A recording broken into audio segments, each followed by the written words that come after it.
Twice in recent American elections, the candidate who became president did so despite having fewer total votes than their opponent. Is it time to revisit the Electoral College, or is it hands off a unique component of the American political structure? And for years, Detroit homeowners found themselves overtaxed on their properties by some $600 million. This week, it turned into a lawsuit against Detroit and Wayne County. Today is Sunday, February 16th, 2020, and this is Flashpoint. Hi, welcome to Flashpoint. We come to you after another very busy news week. Everything from the expanding worries over the coronavirus to another rough and tumble week in Washington. But there was one story that may have escaped your notice this past week, and it's one that lays the groundwork for our continuing conversations on whether we can make American elections better.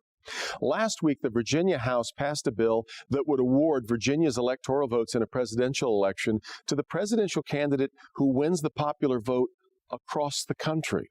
In other words, say Virginians voted for candidate A, but candidate B wins the popular vote. Well, Virginia's 13 electoral votes would go to candidate B. Why would they vote to do that?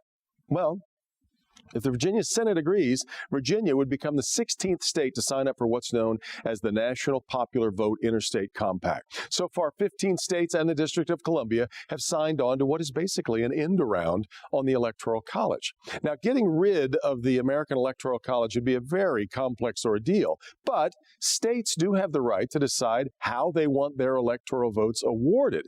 And the states now part of the compact apparently agree with the 65% of Americans overall who feel the popular vote winner should be the one to become president. But wouldn't that strip more sparsely populated states of any kind of influence in an election? This morning, we're going to dig into the Electoral College. Should it stay or should it go? Also this week, a lawsuit was filed against Detroit and Wayne County as part of the massive overtaxation of Detroit homeowners. Last month, the Detroit News detailed the problem added up to more than $500 million in inflated tax assessments. A lot of people lost their homes over it. The lawsuit claims that compounding that problem was a very late notice to homeowners that gave them too little time to appeal the assessments. We'll dig into the case all today on Flashpoint.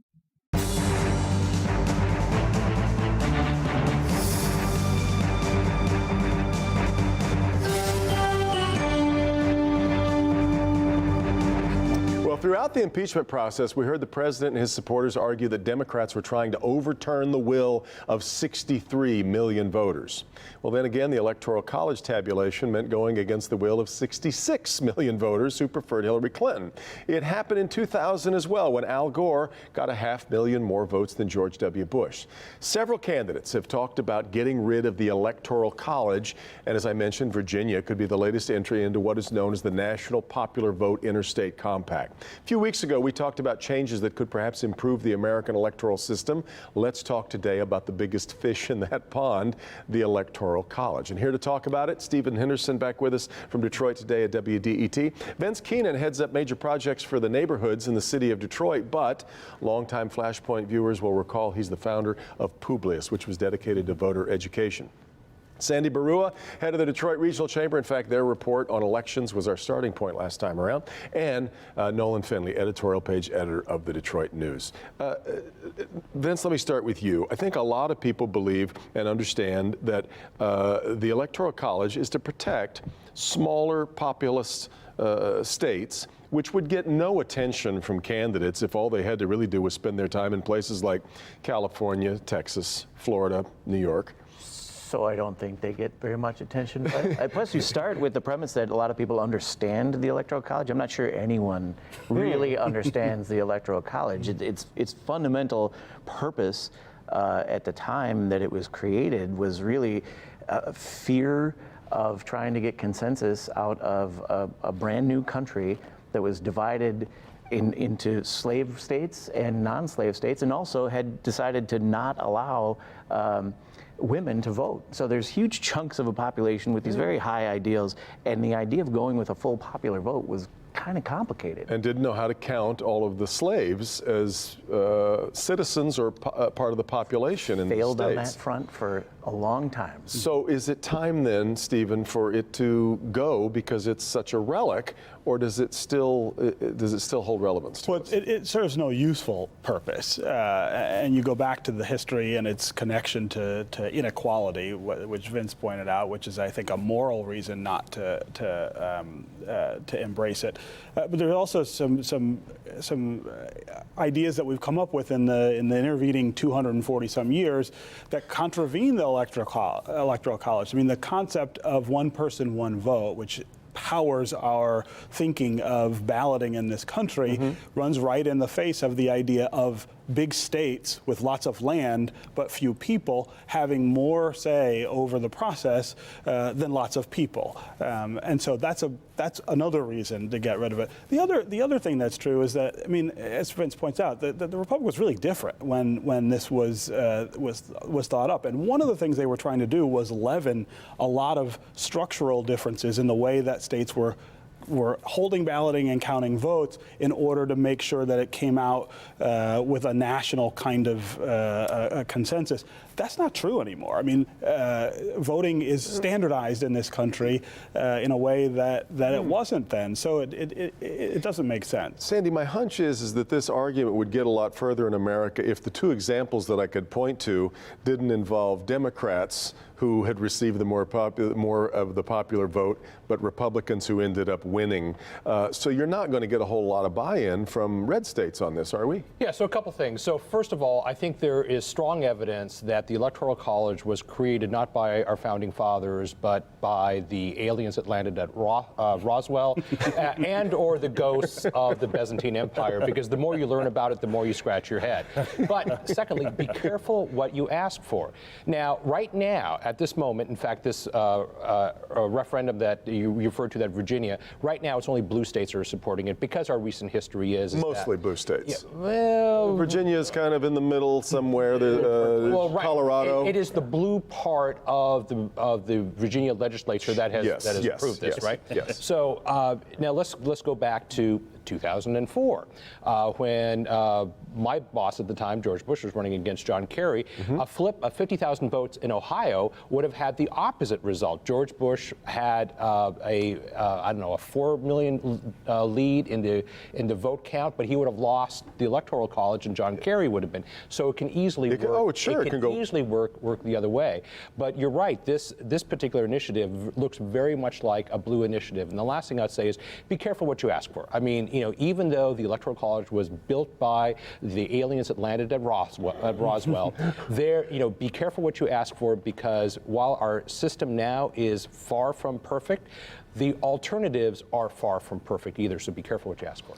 Yeah, this actually started out as a Republican movement. The guy who's championing it here and elsewhere, Saul Anousis, the former Republican Party chair here, and they did it for the reason you might expect. They looked at the Electoral College, and with California, New York, and the other heavily populated Democratic states, they recognized the Democrats start almost at the finish line when the balloting starts. And this national popular vote idea was aimed at assuring that Republican voters in places like California and New York actually had their vote counted, meant something on Election Day.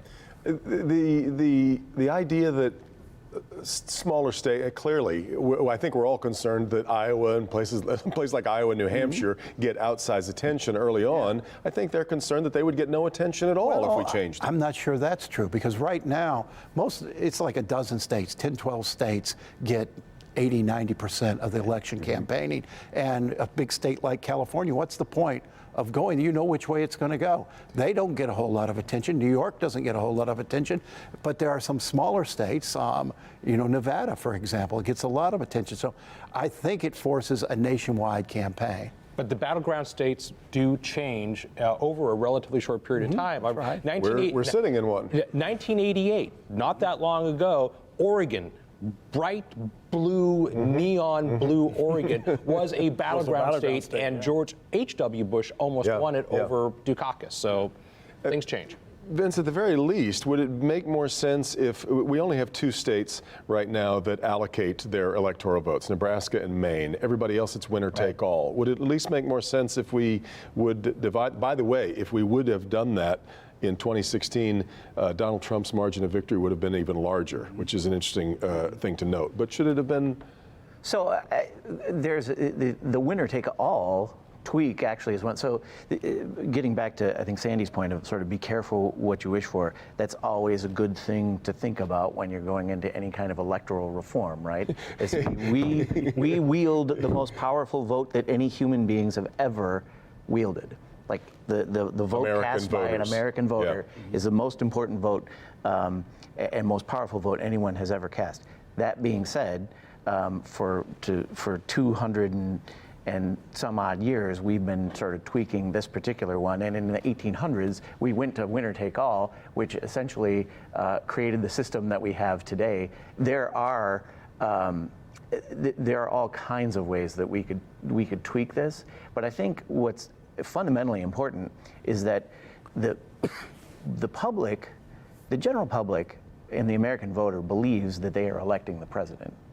And the concept that this other sort of arcane, Roswellian model is actually the thing that decides it.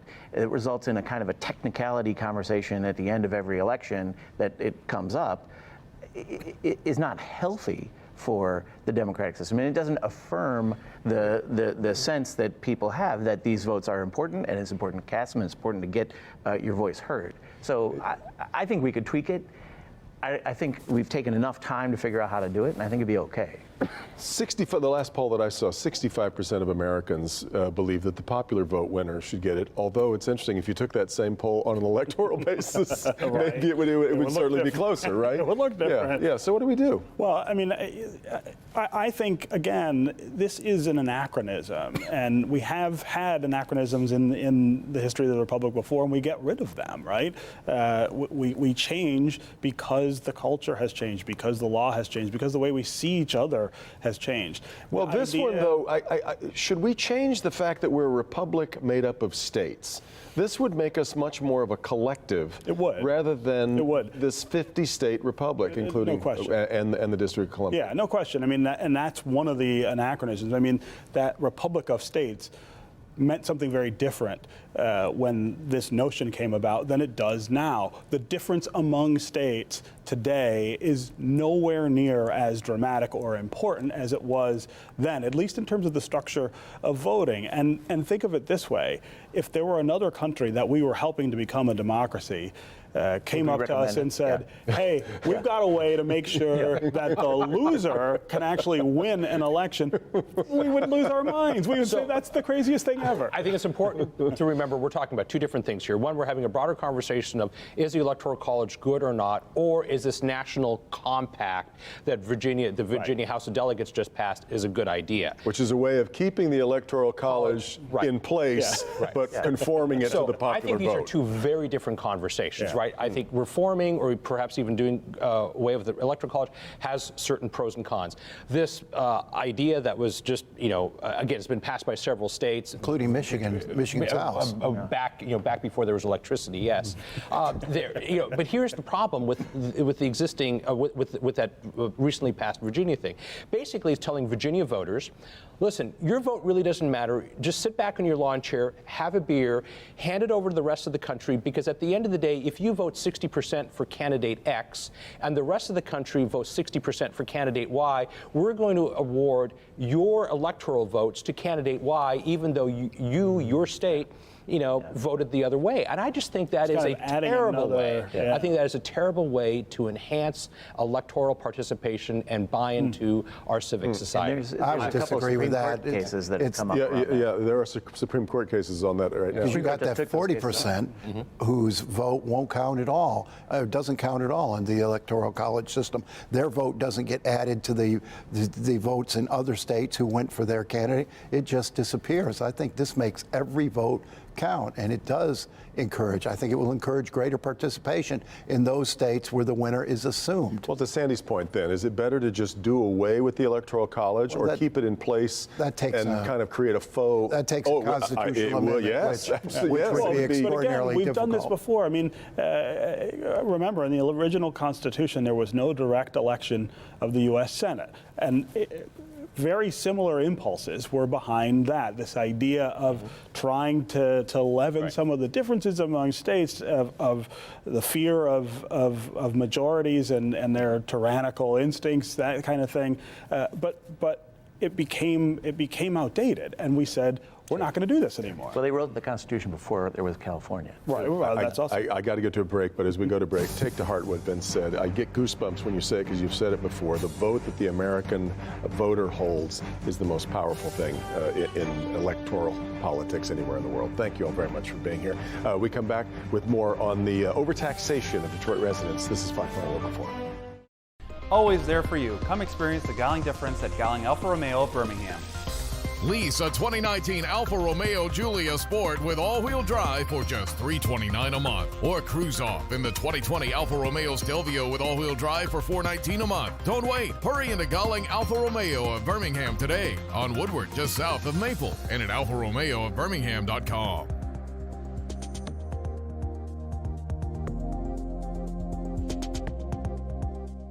You're looking at United Shore, one of the fastest growing companies in Metro Detroit. From the moment you step foot on its campus, you understand why United Shore is a one-of-a-kind workplace. And that goes well beyond the 1.5 million square foot state-of-the-art campus and its many convenient perks. Home to the #1 wholesale mortgage lender in the nation, UWM, United Shore is a company where people can build a career. Just ask the more than 2,000 team members promoted over the last 2 years. You heard that right. They don't have employees. They have team members, nearly 5,000 to be exact. Everyone engages you and welcomes you into a culture that's more like family, built on thoughtfulness and friendship. The office layout is open, just like the doors of the company's leaders. Fundraisers and volunteering are commonplace. Meetings aren't allowed on Thursdays, and there's a long-standing commitment to a firm 40. That's a 40-hour work week and the promise of having time to have a life. Sound like a place that could work for you? Go to unitedshore.com to learn more.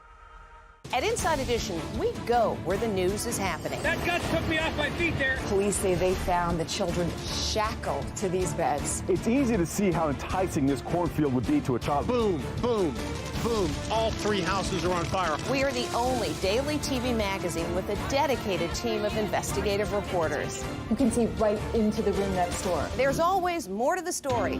Inside Edition. Inside Edition, following Local 4 News first at 4, Monday.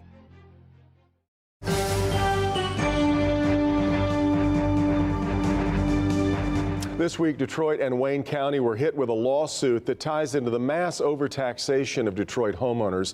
A Detroit News investigation figures the inflated assessments amounted to at least $600 million, perhaps more. The lawsuit alleges homeowners weren't given near enough time to appeal their assessments. The lead attorney on the case is Sam Schoenberg with Goldman, Ishmael, Tomaselli, Brennan, and Baum of Chicago, and he's with us this morning. Sam, thank you very much for coming. Thanks so much for having me. This is an interesting way of getting at this suit. And so for starters, I think a lot of Detroiters are very upset about the over-assessment, the over-taxation that they faced. And yet this is really based around them getting notice about that.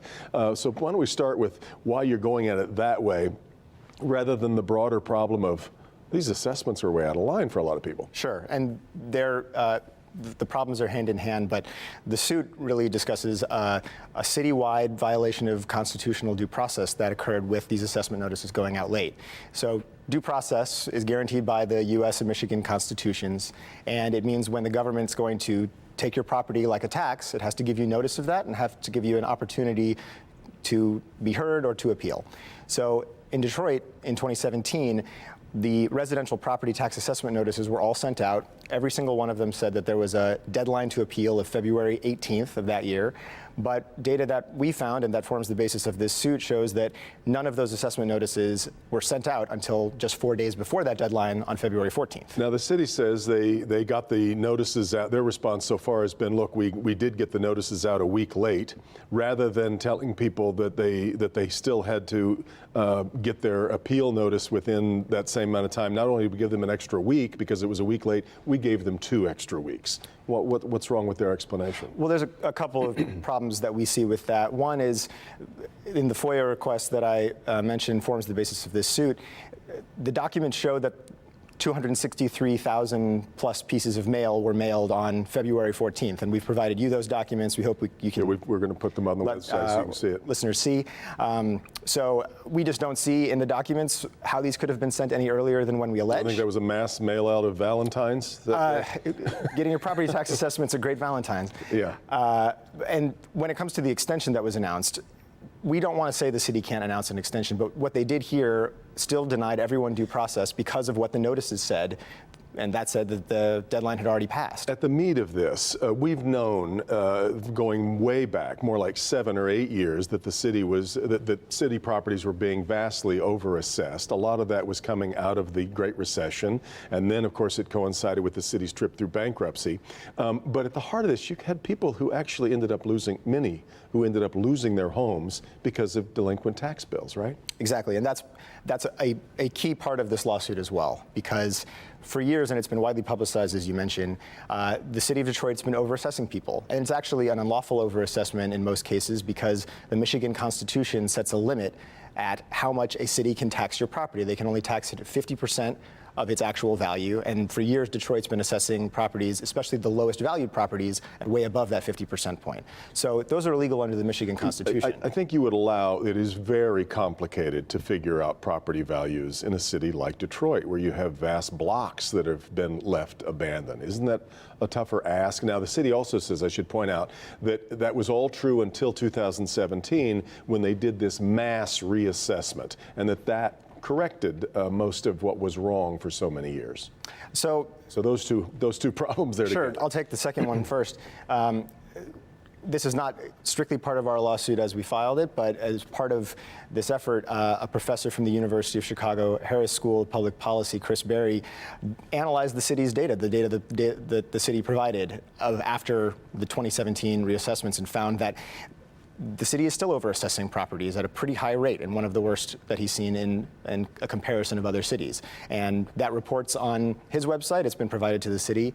As it comes to our problem, this lawsuit brings in, tries to hold accountable those who took money from people who shouldn't have had to pay it. And that's why Wayne County is also part of this lawsuit. We allege that Wayne County has been unjustly enriched by having a role in the overassessment process. And that's because of a couple of things. One, the county plays a key role in the assessment process through an exercise called equalization that by law they have to do every single year, and make sure that the cities within the county and the municipalities that are under their jurisdiction assess basically equally and fairly across the county. And so they have responsibility for the assessments in that way. And also it's the county that gets the proceeds. They are the beneficiaries. From foreclosure auctions, from 18% interest levied on people who are delinquent on their taxes. And so there's a lot of... That will come as a shock to some to find that the delinquency, the fee that you were charged by the county for being late is 18%, which is very much loan shark territory. The problem here is, and you don't specify an amount of what you want. We're all going to assume it's many, many millions of dollars. These are taxes that go to, a lot of it goes to the schools. Now, this isn't your problem, where the money comes from when you get paid out, if it should come to that. But doesn't it end up hurting an area and a bunch of institutions and groups that are already under great financial stress, like schools? Well, it's certainly not our goal to stress those even further. But the fact is, the city and the county, and we also allege the state, which had control of the city's assessment division during 2017 when these all went out, each of these entities have violated citizens' rights, and they should be held accountable for that. And it's really up to them how they figure out how to do that. Do you have any idea, it's a class action suit, do you have any idea how many people you suppose in the end you'll be representing and how many people were affected? So I think it's important to say that we've limited the class to resident homeowners in 2017, so only those. Not just property owners. Not just property owners, people who owned their home in 2017 and actually lived there, because this is not designed to benefit those investors who gobbled up lots of land. We don't know those exact figures yet. Also included in the suit, though, are not just any homeowner who received an improper assessment, and we allege every homeowner received an improper assessment notice, but those who overpaid because they were overassessed, those who fell delinquent, and those who are subject to foreclosure. And it will be a process of working with the city to figure out who exactly falls into each of those buckets and how much they might be owed. And it'll obviously going to boil down to when those assessment notices went out. You've provided the evidence, which we'll put on clickondetroit.com. The city says all you have to do is check Google to see that they went out on time. And of course, there's the rub between the two sides. Right. Sam, thank you very much for laying the groundwork. Thanks so much for having me. You bet. We'll be back with more on Flashpoint right after this. The effects of bullying can be long-lasting and traumatic. When children are bullied, it can be difficult for them to express their feelings or give an explanation as to why they're acting differently. It's important that parents know the signs associated with bullying, like hesitation about going to school, decreased appetite, or general depression and anxiety. If you or someone you love needs to be connected with a trauma-focused mental health professional, contact the Detroit Wayne Integrated Health Network 24/7, 800-241-4949. Here to talk, here to help. Is your house cold and drafty? Are your energy bills through the roof? With Michigan's winter being so unpredictable, you cannot afford not to insulate your home another winter. Stop bleeding money. Insulate your walls and attic. Cut your energy bill up to 50% with Ace & Sons. Every morning, I woke up with stabbing pain in my feet. Plantar fasciitis, the doctor called it. All I know is it really hurt. One visit to Fix My Feet today and the pain was gone. And even better, the custom arch supports I got worked in all my shoes. Don't wait. End your foot pain now. Call or visit Fix My Feet today. Now with 3 locations, Royal Oak, St. Clair Shores, and our newest location in Shelby Township. Foot pain relief is on its way at Fix My Feet today. Engage, never fear. Next week is Live in the D Wedding Week. With planning ideas and a chance to win a getaway, dance lessons, a pile of cash, and more. Brought to you by these great sponsors. Go to the contest page at Click on Detroit for details. Tonight at 11, the crash of Flight 255. 156 people lost, 1 survivor. It was the worst air disaster in Michigan history. Now, a first responder is sharing his story. Very, very quickly, it became apparent that we were not going to be able to save somebody. And his never-ending struggle with what he saw. Been with me every day for 32 years. Hear the song that's helping him heal. This is the whole beginning of the song, just honoring Flight 255. Tonight on Local 4 News at 11. And that's going to do it for us. Next week, Governor Whitmer is scheduled to be my guest. I hope we'll see you then. Mitch Albom's Heart of Detroit up next, and then Meet the Press. We'll see you next time on Flashpoint.